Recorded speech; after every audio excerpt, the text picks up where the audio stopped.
જય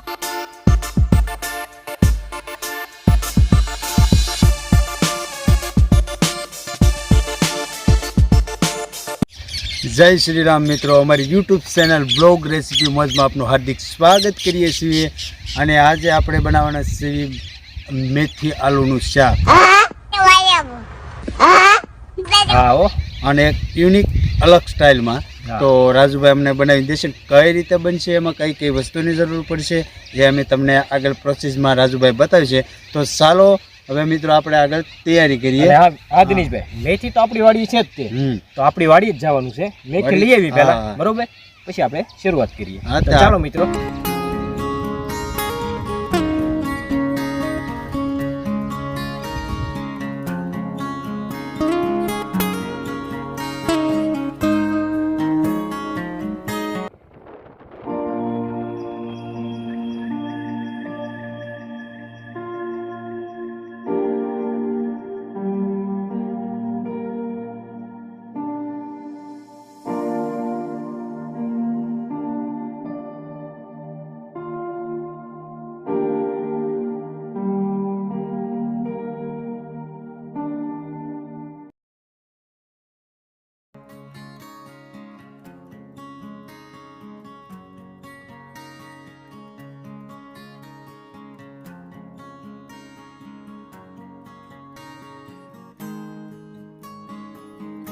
ચાલો મિત્રો, આપણે જે મેથી બટાટાનું જે આપણે ચાક બનાવવાનું છે એની અંદર આપણે બટાટા લીધા છે, અને પછી મેથી છે, અને આ મિત્રો ટમેટા પણ લીધા છે. અને મિત્રો આ ખાખટી તમારો ઓપ્શનલ છે, તમારે હોય તો નાખવી, નકર કાંઈ જરૂરી નથી.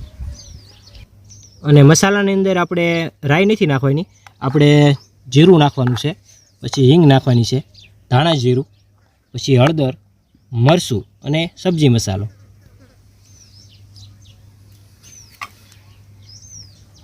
અને આ બધી વસ્તુને આપણે પાણીમાં સારી રીતે આપણે ધોઈ નાખીએ, અને પછી આપણે બટાટાની અને મેથીને આપણે કાપી નાખીશું.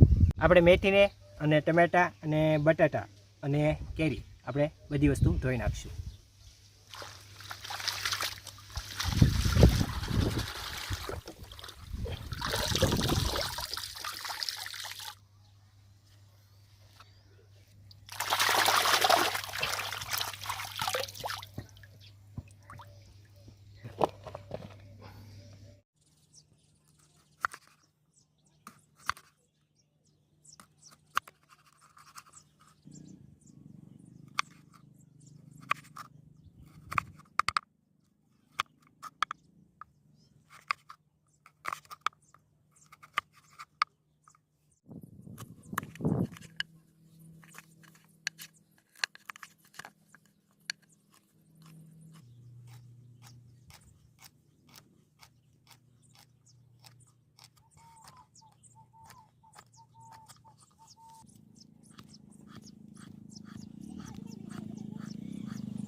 બરોબર જ હોય ને દિનેશભાઈ? વાંધો નહીં. એટલે મારે શું છે, ખબર પડે કે કટ આવી રીતનું કરવાનું છે કે છૂટવા છે આપણે બે. આમ તો બરોબર એક દિનેશભાઈ, પણ આ તો શું છે, આપણે ટાઈમના અનુસાર થોડીક આપણે સ્પીડથી બનાવીએ એમ છે. તો વાંધો નહીં.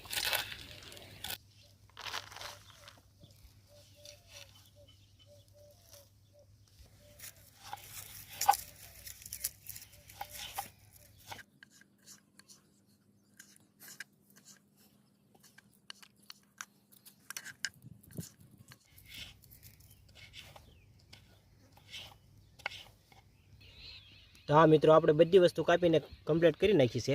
હવે આપણે ચૂલો જેગવીને તેલ ગરમ કરવા મૂકી દઈએ.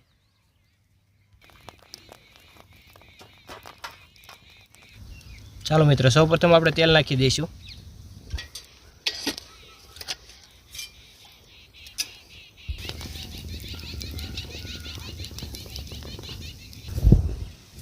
જીરું,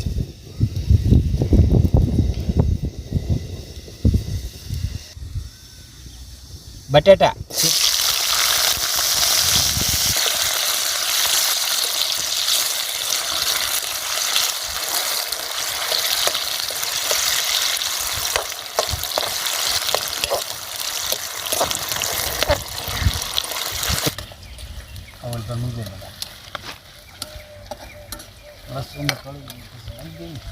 હવે આપણે દિનેશભાઈ લસણની કળી નાખી દેવાની છે. લસણની કળી નાખી દો કહેજો આપણે મિત્રોને આપણે ઓપ્શનલ છે આ એમ કે તેમાં નાખીએ. નો નાખો તો હાલ. હા લસણની કળી મિત્રો તમારી પાસે ન હોય કે જરૂરી નથી પણ આ તો શું છે મેથીના શાકમાં હોય તો બહુ મજા આવે દિનેશભાઈ. હવે કેટલી વાર આપણે આ સળવા દેવાનું છે? હજી આપણે 2 મિનિટ જેવું સડવા દેવાનું.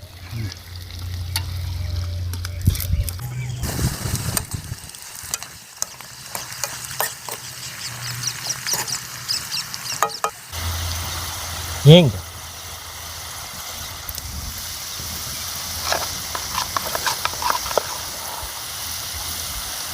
ધાણા જીરું,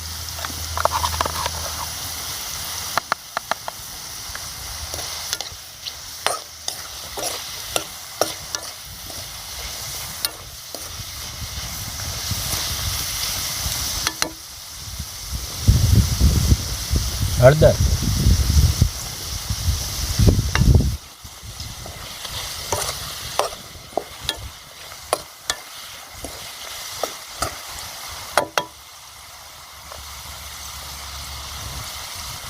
મરચું,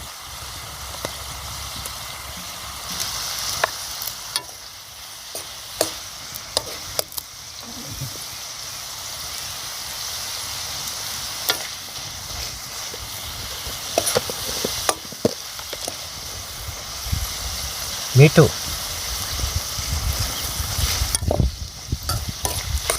મેથી,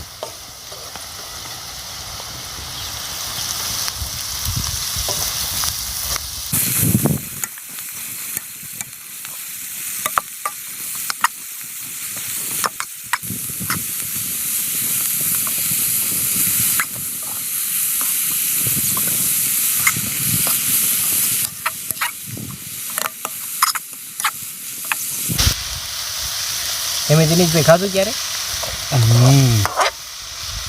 ખાધું ને તો એકવાર ખાધું તો છે પણ આવી રીતે નહીં એમ. બરોબર.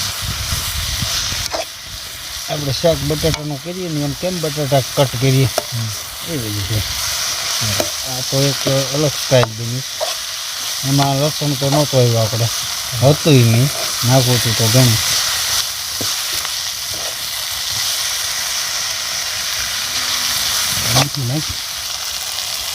આપણે ખાખી નાખવાની છે, તમારી પાસે હોય તો નાખવાની, નકર કે આ ઓપ્શનલ છે ભાઈ. બરાબર. જો એક આ રાજુભાઈ કાસુ કેરી કોઈ દે આપણે નથી ટેસ્ટમાં નથી આવ્યો નહીં. આ તો શું છે દિનેશભાઈ, આ ઉનાળાની સિઝન છે કે ના અત્યારે હોય એ વાત સાચી. કાસુ કેરી આપણે નથી આવી એમ તો કહું.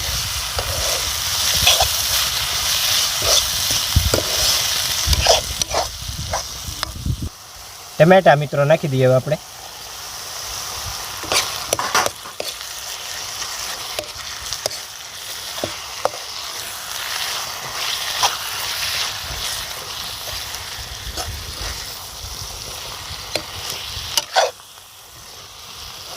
આને શું કરવાનું છે આપણે? આને ઘડીક સડવા દો. આમ નામ 1 જ મિનિટ સડવા દેવું પડે ખાલી. આમ નામ સડવા દે. આમ નામ જ તે. તો ચાલો મિત્રો, આપણે જે મેથી બટાટાનું શાક બનાવ્યું છે એ કમ્પ્લીટ થઈ ગયું. હવે આપણે આમાં સ્વાદ અનુસાર મસાલો નાખી દેવાનો છે, સબ્જી મસાલો આવે તે. અને આપણે આમાં કંઈ ભાઈ રસો બસો ન હોય, આપણે આ જેમ સૂકી ભાજી બનાવતા હોય એ રીતે જ હોય.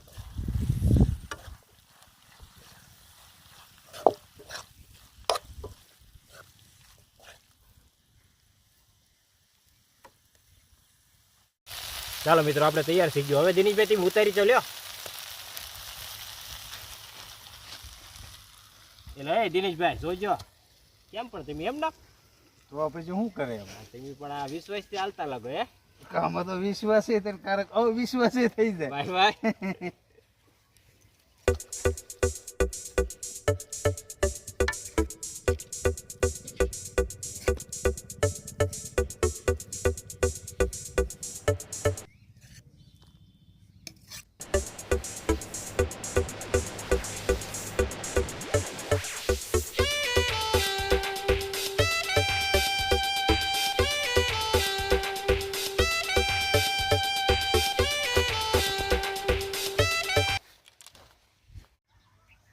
હાલો દિનેશભાઈ, આપણે જે મેથી અને બટાટાનું શાક બનાવ્યું છે, આપણે સૂકી ભાજી ટાઈપ બનાવ્યું છે, તો તમે ટેસ્ટ કરી લો કેવું લાગે છે. પછી તમે જમવાના જ છો, મને ખબર હા જ એટલે છે. આ ખાલી ટેસ્ટ પૂરતો ટેસ્ટ હા, કરો, હો બાકી મિત્રો. તો પછી તો આપણે ભૂખ રોટલા હારે લાગી ખાઈએ છીએ, પણ આ તો દિનેશભાઈ અત્યારે ટેસ્ટ કરે છે કેવું રોટલા લાગે. ખાવાનું તો આ તો ટેસ્ટ મારીને કહી દો એટલે પછી શાંતિથી આપણે જેમ ખાવું એમ ખવાય. હા,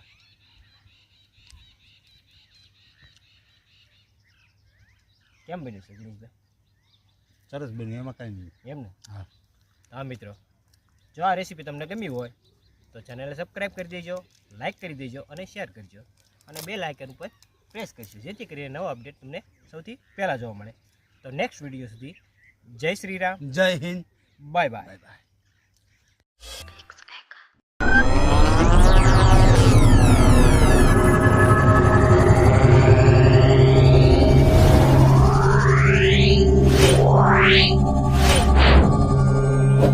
Wow.